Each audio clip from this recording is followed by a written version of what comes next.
27 दिसंबर 2007 को जब मोहतरमा की शहादत हुई तो जियो टीवी की नशरियात पर पाबंदी आई थी। गुजरे साल मोहतरमा की पहली बरसी के मौके पर मैंने सानहे के फौरन बाद सामने आते बयानात का जायजा लिया तो वो कुछ यूं थे। दुनिया के जिन ममालिक में जियो की नशरियात अब देखी जा रही थी, वहां मोहतरमा के जलसे में बम धमाके की अलमनाक खबर इस अंदाज में हमारे सामने आई।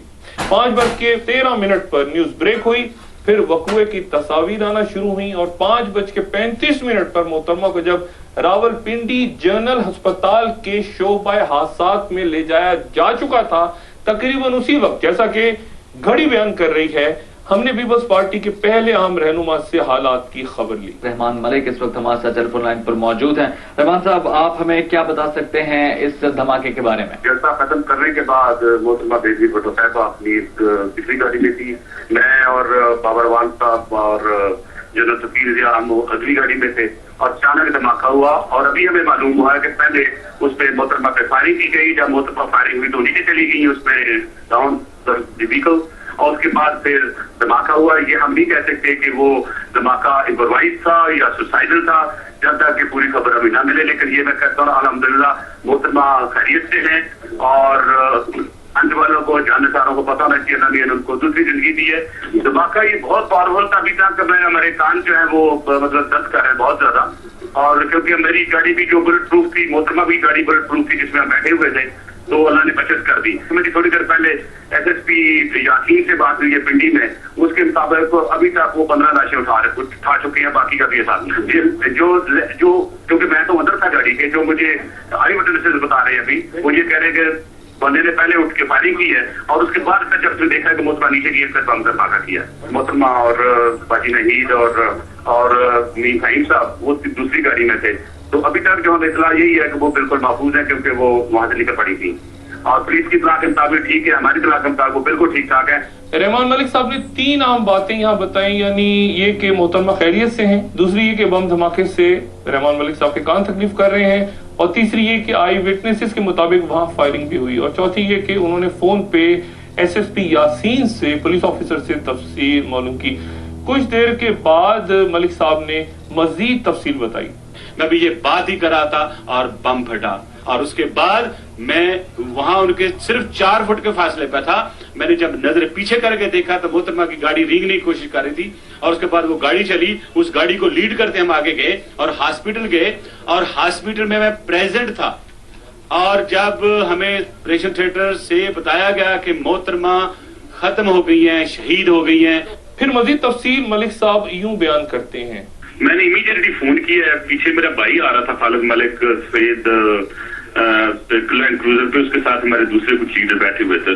वो मुझे कहता है रहमान भाई ये मोहतरमा खड़ी थी और वो एकदम नीचे गई है और फायर 3-4 हुए हैं। नेचुरली पिछली गाड़ी में मेरे भाई देख सकते थे, उसमें पीछे शायद रहमान भी बैठी हुई थी उसी गाड़ी में, तो उसने मुझे कहा कि वो नीचे चली गई गाड़ी। तो मैंने कहा चलो शायद फायर शॉट्स हुए होंगे, तो मोहतरमा नीचे चली गई है, तो हम मूव हुए हैं, गाड़ियां मूव होनी शुरू हो गई है। मैं निकाली गाड़ी, मैंने कहा जोर से निकालो ताकि निकल जाए इस इलाके से, हो सकता और कोई वाक़ा ना हो जाए। जब हम निकले तो हमारे पीछे गाड़ी आ रही थी, तो मैं ये समझ रहा हूँ कि मोहतरमा की गाड़ी आ रही है, और वो पता भी लगा मोहतरमा ही की गाड़ी थी, दूसरी गाड़ी थी। तो जब हम पहुंचे सेंट्रल हॉस्पिटल तो मेरे पीछे से वो लाइट खत्म हो गई है। मैंने बाबर वानो का स्टॉप इट किया, ड्राइवर का मैं डोंट मूव, तो मुझे लग रहा है कि गाड़ी पीछे नहीं है। जब मैंने यू टर्न किया वापस, तो यू टर्न करके जब मैं वापस आया हूँ तो उस वक्त वो हॉस्पिटल में वो दाखिल हो चुका थे जो गाड़ी थी। तो वहां पे ज़ाहिर रश पहुंच चुका हुआ था, वहां लोग भी काफी वैसे भी होते हैं जैसे इमरजेंसी में। हाँ, आगे मैं क्या बताऊंगी बस। यानी उनकी गाड़ी मोहतरमा की गाड़ी से काफी आगे निकल गई थी, फिर उनका राब्ता अपने भाई से हुआ जो मोहतरमा के पीछे तीसरी गाड़ी में या अपने चौथी गाड़ी में शहरी रहमान साहबा के साथ मौजूद थे। वफाकी वजीर पार्लिमानी अमूर बाबर एवान जो रहमान मलिक साहब के साथ गाड़ी में थे, वो ये कहते हैं, शीशा नीचे मैं देख रहा हूं उनको, यहाँ वो हिट होती हैं गर्दन में, टिल्ट करती हैं यूं थोड़ी सी, and then she goes straight in the jeep. यानी रहमान मलिक साहब की गाड़ी आगे निकल गई, उन्होंने पीछे धमाके की आवाज सुनी, लेकिन उनके साथ मौजूद बाबर एवान साहब का कहना यह है कि उन्होंने खुद शीशे नीचे करके गाड़ी के मोहतरमा को नीचे गिरते देखा। अगर नीचे गिरते देखा तो फिर रहमान मलिक के साथ वो जिस गाड़ी में सवार थे वो गाड़ी आगे क्यों ले गए, वापस क्यों नहीं आए, रुके क्यों नहीं?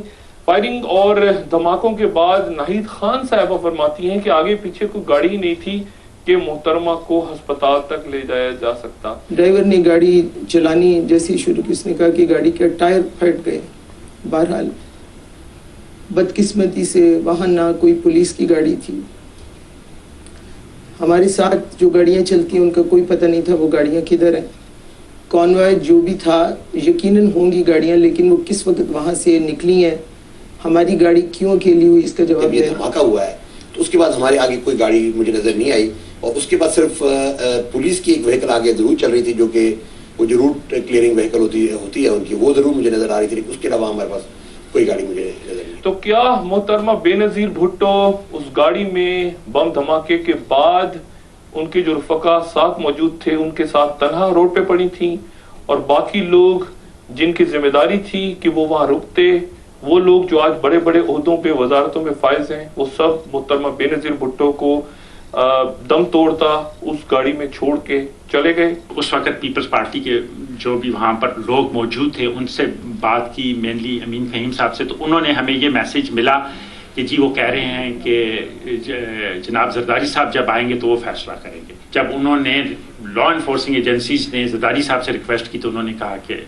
نہیں، ہم آٹوپسی نہیں کریں. لیکن تب کے نگراں وزیر داخلہ جنرل ریٹائرڈ حامد نواز کا بیان ہے کہ پوچھا تھا زرداری صاحب سے کہ جی ہم پوسٹ مارٹم کرنا چاہتے ہیں، یہ لیگل ریکوائرمنٹ ہے، تو انہوں نے منع کر دیا. محترمہ کی شہادت کے بعد میں نوٹیر ہو گیا تو میں نے زرداری صاحب سے ایک انٹرویو میں، جو کہ اس وقت پابندی کے باعث جیو سے نشر نہیں ہو سکا، یہی سوال کیا.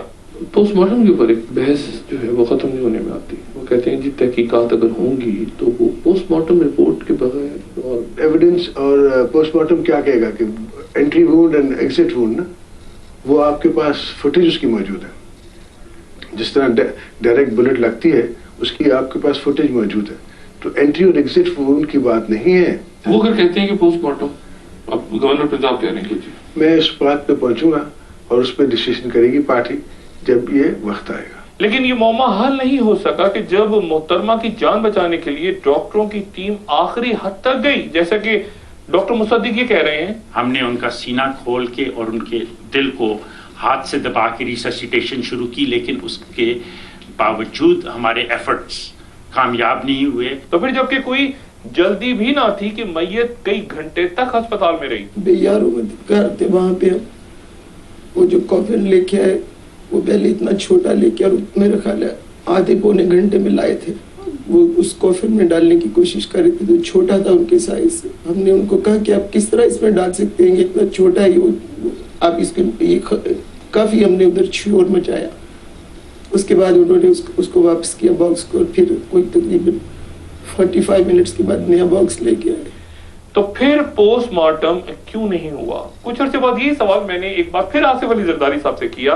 لوگ یہ پوچھتے ہیں کہ پوسٹ مارٹم کیوں نہیں ہوا، کیونکہ وہ پوسٹ مارٹم اب کہانی کیسے چلے گی واپس. وہ پوسٹ مارٹم وہ کہتے ہیں کچھ بھی ہو جائے، کیونکہ تھوراکوٹ میں ہوئی ان کی. تو پوسٹ مارٹم ہوا تو یہ تو ڈاکٹر نے کہہ دیا کہ پوسٹ مارٹم اس نے نہیں کیا ہے. تو آپ کو بتایا گیا تھا کہ بی بی کی تھوراکوٹ میں کر دی گئی ہے؟ جی مجھے پتا تھا. تو آپ نے اس وقت نہیں کہا کہ آپ کو کیا بتایا گیا کہ پوسٹ مارٹم ہوا ہے؟ نہیں، انہوں نے کہا کہ آپ پوسٹ مارٹم کرانا چاہتے ہیں. میں نے کہا ضرورت نہیں ہے، آپ نے کیا ہوا ہے، جو ہے وہ ہے. اب میں تو کر چکے تھے پوسٹ مارٹم؟ میرے نظر میں ہو چکا ہے. ہو چکا ہے میری نظر. اور رپورٹ نہیں آئی؟ اور رپورٹ انہوں نے چھپائی ہے. پوسٹ مارٹم ہوا اور چھپا لیا گیا، یعنی راولپنڈی جنرل ہاسپٹل میں محترمہ کا پوسٹ مارٹم کیا گیا جس کی رپورٹ وہاں کے ڈاکٹروں نے چھپا لی، اور وہ آج تک کوئی نہیں جان سکا، کوئی ڈھونڈ نہیں سکا. اس کی تلاش کسی ڈاکٹر سے پوچھ کر. اگر اس بیان پہ یقین کیا جائے کہ محترمہ کا پوسٹ مارٹم نہیں کیا گیا تو یہ کیا کسی دوست، ساتھی یا رشتہ دار کے کہنے پہ ہو سکتا ہے پوسٹ مارٹم روکا جا سکتا ہے؟ جناب پوسٹ گریجویٹ میڈیکل سینٹر کے میڈیکل لیگل آفیسر ڈاکٹر فرحت عباس سے پوسٹ مارٹم کے بارے میں چند بنیادی سوال کرتا ہوں. یہ بتائیے گا ڈاکٹر صاحب کہ یہ جو پوسٹ مارٹم رپورٹ ہے یہ کتنی ضروری ہوتی ہے اگر ایک مرڈر کیس میں؟ کیا اس کی امپورٹنس کیا ہے؟ کیا مقدمہ درج ہو جاتا ہے اس رپورٹ کے بغیر بھی، یہ رپورٹ ضروری ہوتی ہے قتل کا مقدمہ درج کرنے کے لیے؟ یہ میں ایک طور سے آپ کو طور بتا دوں، یہ انڈر پولیس ایکٹ ہے اور پولیس رول ہے 1981 کا. وہ کہتا ہے کہ in every case where death appear to have been due to suicide, homicide accidental और सस्पिशियस केस, और ये बड़ा जरूरी है पढ़ रहा हूँ, where any doubt exist as